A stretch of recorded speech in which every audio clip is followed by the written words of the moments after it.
हाँ जी मेरे प्यारे प्यारे दोस्तों, कैसे हैं आप सब। और उम्मीद करता हूं कि बिल्कुल अच्छे होंगे, जहां पर भी होंगे बिल्कुल बिंदास होंगे और अपने काम पर पूरा ध्यान दे रहे होंगे। भाई ध्यान भारतीय टीम पर भी देना है, ध्यान चैंपियंस ट्रॉफी पर भी देना है। मैं अभी बहुत सारे कमेंट्स भी देख रहा था। मैंने कई बार कहा है कि भारतीय टीम मुझे लगता है कि प्रबल दावेदार है। कल हालांकि भारत और इंग्लैंड के बीच में दूसरा एक दिवसीय अंतर्राष्ट्रीय मैच है, उस पर भी हम चर्चा करेंगे। लेकिन मैंने यह कहा था कि भारतीय टीम प्रबल दावेदार है चैंपियंस ट्रॉफी जीतने के लिए। अब तो आप लोगों ने पाकिस्तान के जो प्राइम मिनिस्टर हैं उनकी बातें भी सुन ली होगी। उन्होंने तो डायरेक्ट चैलेंज कर दिया भारतीय टीम को।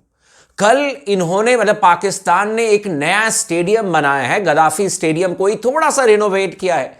चलो भाई, अच्छा है बुरा है उन्होंने किया, लेकिन ऐसे लग रहा है जैसे कि भाई पैर तो जमीन पर है ही नहीं। पाकिस्तान के प्राइम मिनिस्टर ने पता है क्या स्टेटमेंट दिया। मैं चौंक गया, मैं लिटरली चौंक गया। ऐसे लग रहा है जैसे खुद ही वो बैटिंग करने के लिए आ जाएंगे या बॉलिंग करने के लिए आ जाएंगे। वो कह रहे हैं कि चैंपियंस ट्रॉफी जीतना तो चलो दूसरी बात है, लेकिन 23 तारीख को भारत को हराना हमारी पहली प्रायोरिटी है, तब मजा आएगा। यहां तक एग्जाम्पल दे दिया ऑस्ट्रेलिया के गेंदबाज ने, जिस तरीके से पाकिस्तान के बल्लेबाजों को डराया था, बाउंसर्स मारे थे, उसी तरीके से पाकिस्तानी गेंदबाज भारतीय टीम के बल्लेबाजों को डराएंगे, उनकी विकेट्स को उड़ाएंगे। मतलब ये प्राइम मिनिस्टर, पाकिस्तान के प्राइम मिनिस्टर ने स्टेटमेंट दिया है। चैंपियंस ट्रॉफी तो हम जीतेंगे, कह रहे हैं कि बात की बात है, लेकिन भारत को पहले हराना है, भारत को हराना है। खैर 23 तारीख का इंतजार करेंगे। हम ज्यादा बड़ी बड़ी बातें करते नहीं है, लेकिन इतना जरूर कहते हैं कि हमारी टीम धुएं उड़ा देगी पाकिस्तान की। 23 तारीख के रात को जवाब मिल जाएगा हर किसी को। बाकी जो खबर आ रही है भाई लोगों, दूसरे एक दिवसीय अंतर्राष्ट्रीय मैच को लेकर के, अभी पहले मैच में आप लोगों ने देखा होगा केएल राहुल जो थे वो मात्र 2 रन बना करके आउट हो गए। उसके बाद में एक स्टेटमेंट देख रहा था सुनील गावस्कर सर का, वो थोड़े से नाराज हो गए केएल राहुल को लेकर के। उन्होंने कहा कि यही दिक्कत होती है जब आप अपने पार्टनर के शौक की तरफ ज्यादा देखते हैं। ये टीम गेम है, आपको टीम के हिसाब से खेलना चाहिए। मतलब सुनील गावस्कर सर का यह कहना था कि केएल राहुल अपने नेचुरल गेम को नहीं खेल रहे थे। मेरे ख्याल से 10-12 गेंदों पर 2 रन उन्होंने बनाए। सुनील गावस्कर सर ने कहा कि यार ये तो सिर्फ सिंगल लेकर के स्ट्राइक देना चाहते थे शुभमन गिल को, और उसी चक्कर में ये आउट होकर के चले गए। जबकि ये टीम गेम है, इनको बेहतर तरीके से खेलना चाहिए था। और उसका एग्जाम्पल दिखाया हार्दिक पांड्या ने, आते ही एक छक्का जड़ दिया था हार्दिक पांड्या ने। लेकिन बड़ा सवाल यह है कि क्या केएल राहुल की जगह पर भारतीय टीम मैनेजमेंट दूसरे एक दिवसीय अंतर्राष्ट्रीय मैच में ऋषभ पंत को शामिल करने जा रही है स्क्वाड में। बहुत इंटरेस्टिंग है ये। हम सब ने देखा है कि गौतम गंभीर का थोड़ा सा झुकाव जो है वो बाएं हाथ के बल्लेबाज की तरफ है। ऋषभ पंत बाएं हाथ के बल्लेबाज हैं, विकेट कीपर हैं, केएल राहुल भी विकेट कीपर हैं। अब ये जो फैसला है ये बहुत बहुत ज्यादा मेरे ख्याल से आपको ऐसे देना पड़ेगा जैसे कि बहुत लॉजिकली अगर आप देखोगे तो केएल राहुल की जगह बनती है अभी टीम में, बिल्कुल बनती है। टेक्टिकली अगर डिसीजन लेते हैं, मान लीजिए गौतम गंभीर या रोहित शर्मा बहुत टेक्निकली अगर डिसीजन लेंगे कि नहीं हमें एक और लेफ्टी को इंट्रोड्यूस करना है, तो जाकर के ऋषभ पंत को आप खिला सकते हैं। लेकिन जो स्पोर्ट्स टॉक को लगता है कि केएल राहुल को अभी बाहर करने का कोई मतलब नहीं है, टू बी वेरी ऑनेस्ट। और ये मैं वीडियो इसलिए बना रहा हूं क्योंकि सोशल मीडिया पर कई सारे मैंने प्लेटफॉर्म पर, मतलब बड़े बड़े चैनल्स में मैंने ये बातें देखी हैं कि केएल राहुल को अब ओडीआई से, मतलब सेकेंड ओडीआई से बाहर करके आप ऋषभ पंत को इंट्रोड्यूस कर दीजिए, वो ज्यादा बेहतर विकल्प है। मेरा यह मानना है कि केएल राहुल को अभी बाहर करने का कोई सवाल नहीं है। अभी केएल राहुल को बाहर करने का कोई समय नहीं है। लगभग 50 का उनका एवरेज है।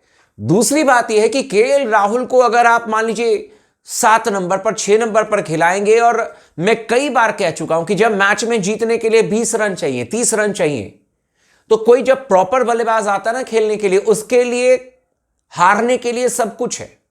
क्योंकि अगर 20 रन चाहिए, वो आउट हो गया तो लोग कहेंगे कि रन नहीं आए, जैसे केएल राहुल के साथ में हुआ। और अगर आखिरी तक वो टिके रहते तो कोई क्रेडिट देने को तैयार नहीं होता, क्योंकि 5 रन 7 रन 8 रन बना करके नाबाद रहते ज्यादा से ज्यादा।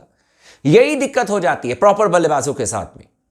और मेरा ये पर्सनली ओपिनियन है, चलो लेफ्ट एंड राइट का कॉम्बिनेशन ठीक है, लेकिन आपको यह भी देखना पड़ेगा कि यार जो आपके प्रॉपर बल्लेबाज हैं, अगर उनको आपने अंडर प्रेशर हालात में नहीं डाला, अगर केएल राहुल को आप मान लीजिए कि दबाव वाले सिचुएशन में नहीं बैटिंग करने के लिए भेजेंगे, तो कहीं ऐसा ना हो जाए कि जब मान लीजिए अक्षर पटेल को आप प्रमोट कर रहे हो, अक्षर पटेल किसी बड़े मैच में फेल हो जाए और उसके बाद अंडर प्रेशर और आए बैटिंग करने के लिए केएल राहुल और फिर से फेल हो जाएं, तो फिर टीम इंडिया का बड़ा नुकसान हो जाएगा। मैं गौतम गंभीर को और रोहित शर्मा को यह बात बताना चाहता हूं कि जिस तरीके से लेफ्ट एंड राइट का कॉम्बिनेशन बड़ा महत्वपूर्ण है, उसी तरीके से किसी बल्लेबाज के लिए अंडर प्रेशर बैटिंग करना भी बहुत महत्वपूर्ण है।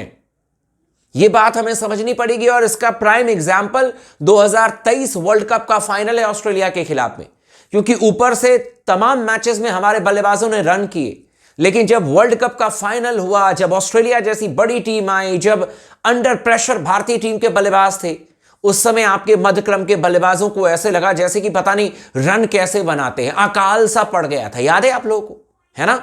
इसीलिए हम वर्ल्ड कप फाइनल भी हार गए थे।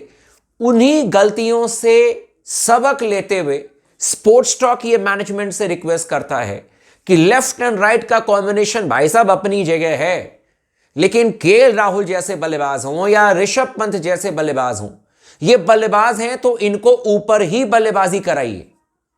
क्योंकि अगर मैं ये कह दूं कि एक ओवर अक्षर पटेल, मान लीजिए एक एग्जांपल देता हूं, अगर एक ओवर अक्षर पटेल गेंदबाजी करते हैं और 15 रन खा जाते हैं, ठीक है, अब उनको रिप्लेस करने के लिए अगर मान लीजिए कि विराट कोहली से गेंदबाजी करा दें या श्रेयस अय्यर से गेंदबाजी करा दें, तो आप सोचिए कि अक्षर पटेल के आत्मविश्वास पर क्या असर होगा, है कि नहीं? गलत तो नहीं कह रहा हूं मैं।